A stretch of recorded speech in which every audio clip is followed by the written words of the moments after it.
Hoeveel kilo gaat er doorheen vandaag, verwacht u? Een ton of 7, 8 denk ik. Dus tot 5 uur, dus op 5 uur, dat is mooi gemiddeld hè, aan het draaien. Nou, heel veel succes. Ja, vriendelijk bedankt. Heerlijk.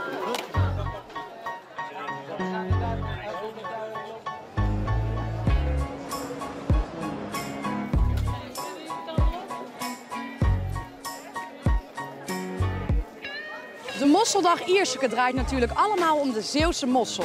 Ging het voorheen vooral om het eten van de mosselen en het vermaak eromheen. Deze 41ste editie is in een nieuw jasje gestoken. En dat is misschien ook wel nodig, want wat weet de mosseleter nou eigenlijk over die Zeeuwse mossel?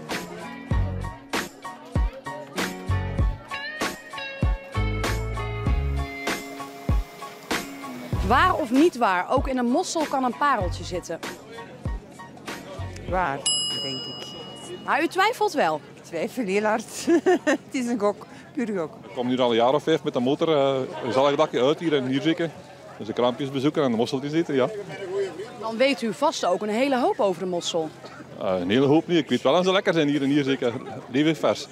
Nou, we hebben 2 nieuwe dingen opgezet. De Mossel Amusetocht in samenwerkingsverband met 10 verschillende horecabedrijven. Waarbij we laten zien dat een mossel een heel erg veelzijdig product is. Zodat er heel veel verschillende gerechten van gemaakt kunnen worden.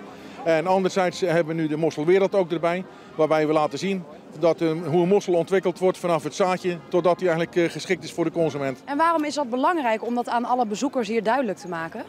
Nou, tegenwoordig is het eigenlijk wel zo dat een beleving van een mossel niet alleen maar bij smaak blijft, maar dat ze ook kunnen zien en echt kunnen beleven van wat dus eigenlijk met de mossel gebeurt.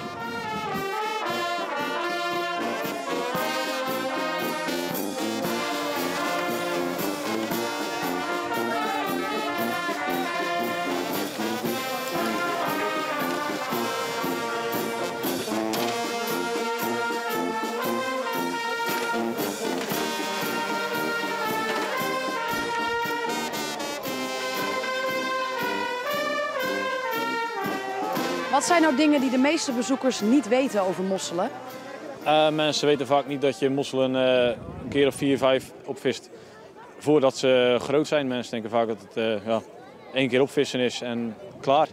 Meneer, heeft u enig idee hoe oud die mossel is die u net in uw mond stak? Nou, ik denk dat die wel over de tijd is. Over de tijd? Ja, denk het wel. En wat houdt dat precies in? Nou, dan zijn ze het lekkerst. Wat weet u eigenlijk over de mosselen? Nou, niet veel. Ja, dat ze gekweekt worden. Ja. Maar hoe lang duurt dat bijvoorbeeld? Zo, nou vraag je heel wat aan mij. Ik heb de folder zitten lezen, maar blijkbaar niet goed genoeg. Ik denk dat je daar dan over een jaartje moet denken. Doe er maar een jaartje bij. Van jaar dan.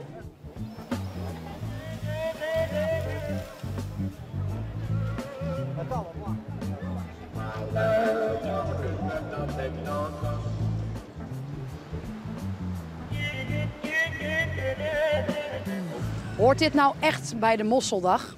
Ik denk het wel, ja. Ja, als je Zuid ziet varen is het toch altijd wel mooi. Ja, en kunt u uitleggen wat voor gevoel dat bij u oproept? Nou, een stukje ambacht en vrijheid die schipper tegemoet gaat. Ja, vind ik mooi. Ik ben zelf 10 jaar visser geweest. En al 8 jaar niet meer. Maar ik heb het heel graag gedaan. Het is het mooiste beroep wat ik me kan voorstellen. Het zit nog steeds diep in uw hart. Ja, inderdaad. Het zit er echt diep in, ja. En wat maakt het zo leuk, die Mosseldag? Mensen zijn het allemaal eens. Ze willen allemaal eens even komen kijken hoe het eraan toe gaat.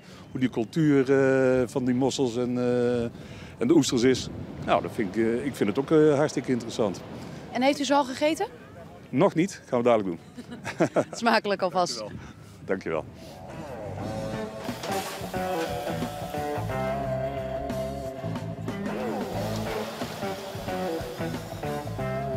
Hoe ziet een babymossel van een paar dagen oud eruit? Heeft u enig idee?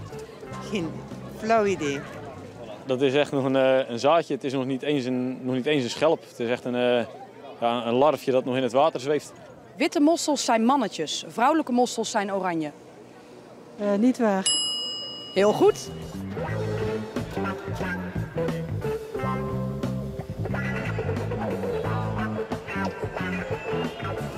Na een erg smakelijke mosselmenu is het weer tijd om het mooie Holland te verlaten.